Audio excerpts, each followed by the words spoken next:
Hello and welcome to Blockchain Gaming World with me, John Jordan, and looking at SkyWeaver. So amazingly, I was looking back at the videos, and I've not looked at SkyWeaver for over a year now. So I have a couple of videos, one of which was me playing SkyWeaver about a year ago. I'm terrible at these games, so maybe that's why I haven't kind of done more on it. But it's interesting. SkyWeaver just came sort of into mind as they've just been accepted into the Ubisoft Entrepreneur Lab. So that's a 6-month program. There's been a few blockchain companies that have been accepted into that season 6, and that kind of brought SkyWeaver back to mind. I knew it was still sort of being developed because I'm on the mailing list, but I wasn't quite sure if it was one of these games that had maybe kind of got fallen by the wayside a little bit. It appears not to be the case. So actually, SkyWeaver, which is a browser-based game, also available on mobile.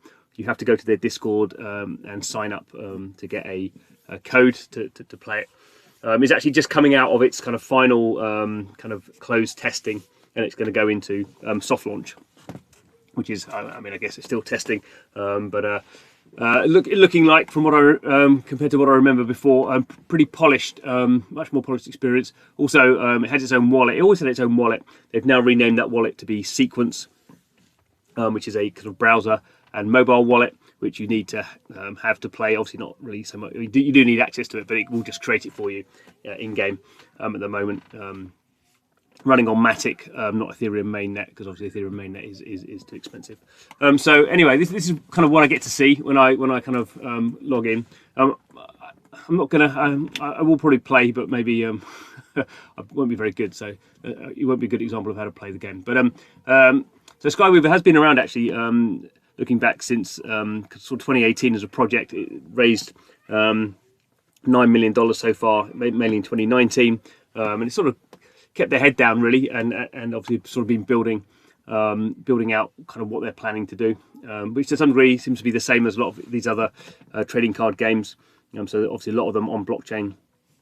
It's been building out, because it's been doing its own wallet and that kind of thing. It's building out sort of infrastructure, I suppose, as well as the game. Slightly different kind of approach in the sense that they're not kind of pre-releasing cards or pre-selling cards, but you basically you play the game, and that's how cards are minted. So it's a slightly different approach.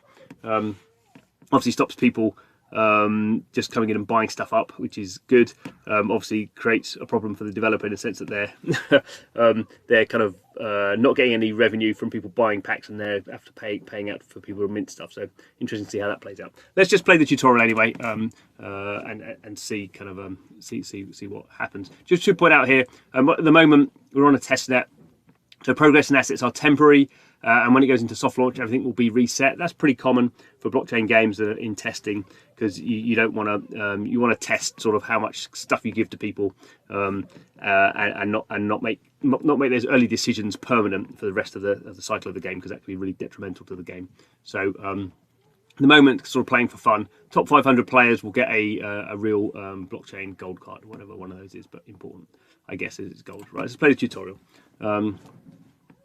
So as I say, I'm not very good at trading card games. Probably makes me actually quite a good games tester, because I'm not gonna be good. If you see what I mean. We'll see if I enjoy it, then they're probably doing well. Okay, so play now. So just wait for this sequence.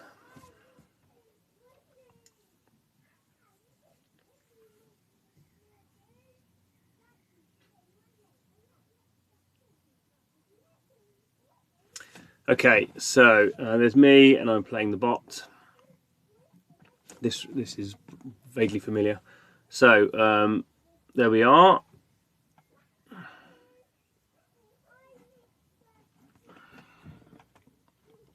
My hero, yes, looks like me. That is the enemy.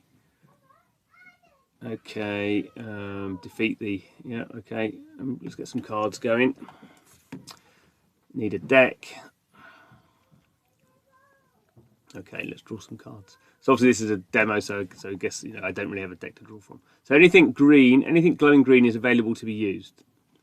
Okay, drag my hero. Okay, so I can't use any of those cards. I'm just going to do a kind of a main attack kind of hero to hero. So that's taken. So I've got an attack of 1 and a health of 15. I can work that out. Reduce their health to 0. Yep, they've got an attack of 1 and health 9. So here's my mana. I have 1 available, so I can use the Claw Bear, and just imagine I'm going to attack. Oh, drag it onto the battlefield to play it, and then it has to wait for a turn. Okay, I know that's kind of how these games work, because that's how everyone expects them, but it's kind of annoying. But I know, yeah. Right. Now the opponent's going to do exactly the same thing to me. They've got 2 mana. They're going to draw their cards. They're going to bash me. Bash, bash, bash.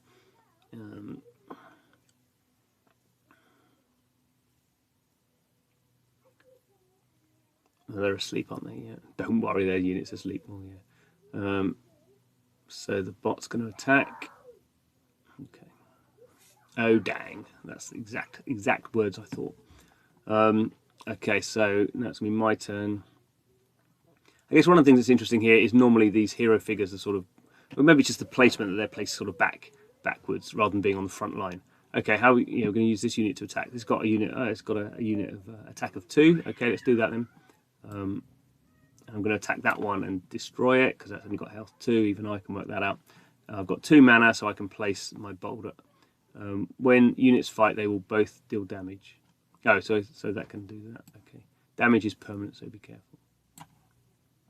And now I can put my boulder. Okay. Guess that's an end turn.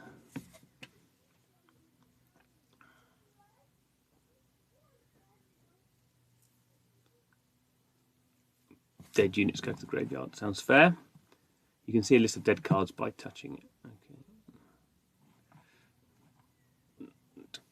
My turn. Right, so I've got 3 mana. SkyWeaver, are you there? Okay. Oh, I see. So they're asking me to draw that one now, are they? Okay, and now I can just... so this one's actually increasing. That one increases every time. Okay, so it was 2 attack before. No, that's not right. No, because that other one was 2 and that died. Okay, I'm talking nonsense. So let's just get this one going. And in my turn...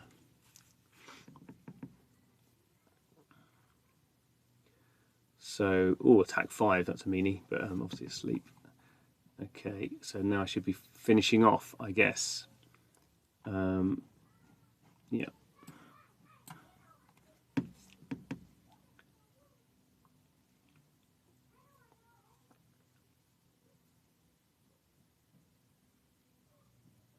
Okay, so there we go. That is literally the the easiest tutorial. The entry level tutorial that even I can win on. Okay, earn XP in bot games to level up to level 15. Okay, what happens then? Oh, here we go. I've leveled up to level 2. One match played, 1 victory. Oh, I've got some boost left. Okay, level up 3 base cards. So I guess I'm getting these. Well, obviously I have to remind myself that these are not blockchain cards. I've unlocked this hero now, Ada. Everyone loves Ada, don't they? Arcane Ray, do 3 damage to a target without an attachment. Don't know what that means. Death, attach blind to random enemy. Okay, good. So I've got some cards starting to understand. Obviously, the issue with all these trading card games, and the issue I sort of have is how quickly they unlock all the cards, and how obviously the interesting thing is how you create your deck and and choose cards to play together. So don't kind of play them all just singly. You kind of obviously you sort of use them in a synergenic way to get the most effect. So that's obviously something that comes really just through playing. I guess that's my biggest problem with trading card games is you just have to play them a lot. I guess the one I've played the most, which is kind of the cut down one, is Splinterlands, which is sort of different because it's not turn based. Well, no, it is turn based, but it's automatic. So I don't have to worry so much about that. But there we go. That is, I think I'd leave the video for there. I'll probably play some more through the tutorial, and now the game is sort of coming closer to launch. Maybe I'll be a bit more sort of committed to playing it. Here is okay, so we can tutorial. So these are some of the modes we've got going on there. That sort of makes sense. And here there's 50 die. So this is actually using it's on a test net. It's running it like a test die. So I just need to remind myself, I suppose, that all this stuff is currently going to be reset. So have a quick look, see some things on the market. So here we have the market, and we can see here. I don't know. It's always difficult with fake money to know whether these things mean anything. 150 die. It's looking like, yeah. I don't know if people are, I imagine people are buying and selling these, I guess, but it doesn't make any sense because it's not real money, and not real cards in the sense that they're not going to kind of carry through. People are selling complete decks. That sort of makes sense, doesn't it? Or is this showing just showing people's decks maybe, rather than being? That is in the marketplace. Don't know. There we go.